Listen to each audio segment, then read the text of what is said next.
सत्संगी इकट्ठे होकर के जिले स्तर का प्रचार शुरू कर दिया। जिस तारीख को जिले का प्रचार हो, कोई और प्रचार मत रखिएगा, कोई सत्संग मत रखिएगा, किसी प्रकार की गोष्ठी मत रखिएगा। उस दिन एकमात्र कार्यक्रम जिले का शाकाहारी प्रचार। जिले के सारे नामदानी इकट्ठा होकर के बेशुमार संख्या में लंबी लाइन लगा करके शाकाहारी की रैली निकालो।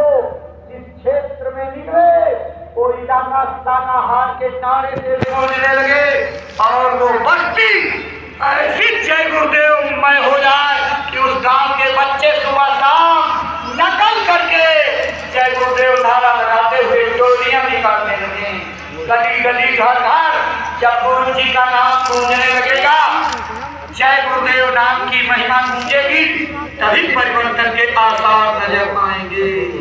इसलिए भाई बहनों, जब जिले स्तर के प्रचार में जाना तो 5 रोटी ले जाना, अचार, चटनी, सब्जी, नमक जो आपसे सुविधाजनक हो ले जाना। और जब प्रचार के दौरान कहा जाए कि अब रोटी जमा कर दीजिए तो आप रोटी जमा कर दीजिए। चालाकी मत करना। अगर अपने पास रोटी रखेगा कि बाद में हम यही खा लेंगे तो आपसे धोखा हो जाएगा। प्रसाद बनने से रोटी रह जाएगी, आप किसी अहंकार में जो धोखा खाओगे। इसलिए अक्षरता पालन करो, रोटी वहां जमा करो। गुरु महाराज के मंदिर पूजा या कोई भी प्रसाद 4 दाने उसके ऊपर डालिए। एक भावपूर्ण प्रार्थना सब लोग गुरु को याद करते हुए करिए। उसी प्रार्थना के बाद रोटी का ढेर प्रसाद में बदल जाएगा। कितने लोग प्रसाद में आए हो उनकी संख्या का अंदाजा लगाना। 2, 4, 6, 7, 8 रोटी जैसे जिसके हिस्से में बने संख्या के मुताबिक बांट करके भोजन कर लीजिए। बंटारे का खर्चा बच जाएगा और मानवता का इतना बड़ा संदेश जाएगा। ये गुरु महाराज के रोटी अभियान का दूसरा रूप है जो पूज्य महाराज जी ने शुरू किया है। अगर इस देश के अंदर आपने ये परंपरा चालू कर दी तो बड़े बड़े लोगों के दिल दहक जाएंगे, लोगों के दांतों के नीचे अपने अगर जाएंगी।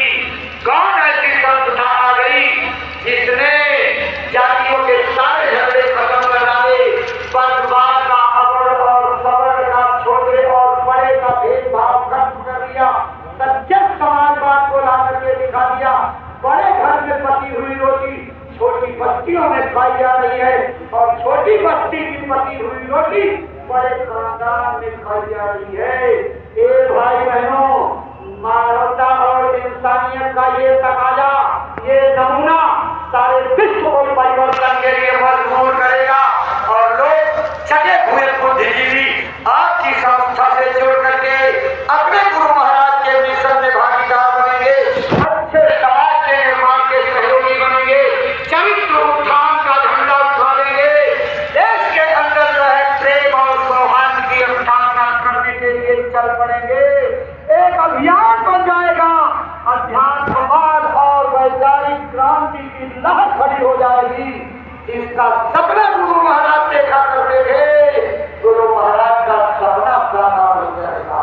इसलिए इसमें विशेषता मत करना। ये का प्रचार और बाकी जो आप अपने स्तर पर करते हो, गांव, ब्लॉक, न्याय पंचायत स्तर पर उसको करते रहना, लेकिन जिले में एक बार कस करके प्रचार करने का बीड़ा उठाओ। बहुत बड़ी जिम्मेदारी तुम्हारे पास सत्संगियों। अपने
तन्मयता के साथ मैं निभाता चलूं, ऐसी दया और शक्ति दीजिए। आप देखिए भारत के अंदर जय गुरुदेव संगठन की आध्यात्मिक और वैचारिक क्रांति किस तरीके से लोगों के दिल और दिमाग को बदलती है, देश और दुनिया के बदलने का कारण बन जाती है।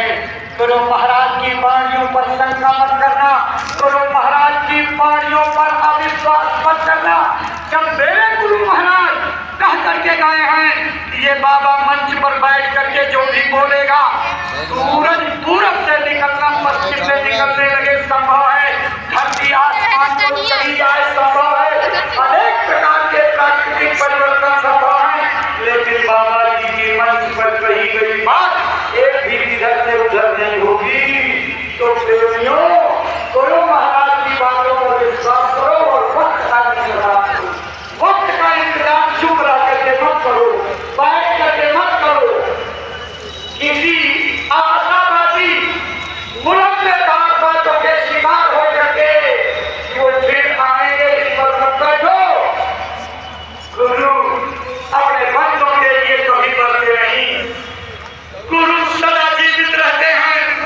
अपनी जीवात्मा को इस खोल से निकाल करके त्रिपुटी मुकाम पर आसन लगा करके बैठ जाते हैं। और गुरु महाराज के वचन हैं, जब तक अपने अपनाए हुए एक जीव को पार नहीं कर देते, तब तक त्रिपुटी मुकाम का आसन छोड़ करके नहीं जाते।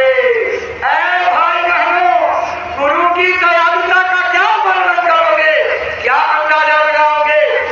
चुप जमाने बीत जाएंगे, शताब्दियां बीत जाएंगी, लेकिन आपके कल्याण के लिए तो उसी मुकाम पर बैठ करके आपकी इंतजार करते हैं। कब मेरा भूला भटका जीव आवे और उसकी बात पकड़ करके ले चलूं, धूमधाम पहुंचाऊं।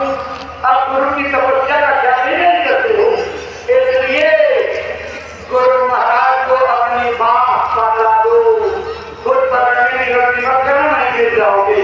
अपनी बात पकड़ा दो, वो पकड़ देंगे तो ले जा करके सीधे मुकाम तक पहुंचाएंगे।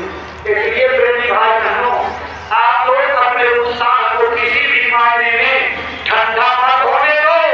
जो भक्ति गुरु के प्यार की, तड़प और विरह की, आज्ञा के बजाने की और गुरु महाराज के निधन पर कुर्बान होने की गुरु महाराज दिलों में जला करके गए हैं, उस भक्ति को जलते हुए देना, उसको कमजोर न करना, उसको और तेजी से जला करके आगे बढ़ाना।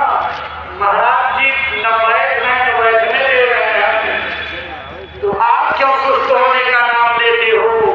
एक भक्त, एक परमार्थी, एक भजनानंदी का यही कर्तव्य है, उसके लिए यही आदर्शवाणी है। उद्दिष्ट जागृत प्राप्त के बराबर निबोधन, उठो, जागो, चल पड़ो, तब तक चलते रहो जब तक तुम्हें मंजिल न मिल जाए। मंजिल के पहले थकने का नाम मत लेना, उबले का नाम मत लेना, सुस्ताने का नाम मत लेना, आराम मत फरमाने लगना। मैं खरगोश की तरह से जो है मंजिल छूट जाएगी। कछुए की चाल से चलो, लेकिन निरंतर चलते रहो। गुरु के आदेश पर पैर कदम रहे, चलना ही अपनी जिंदगी है। अगर चलने से बंद कर दोगे कदम, तो वही शरीर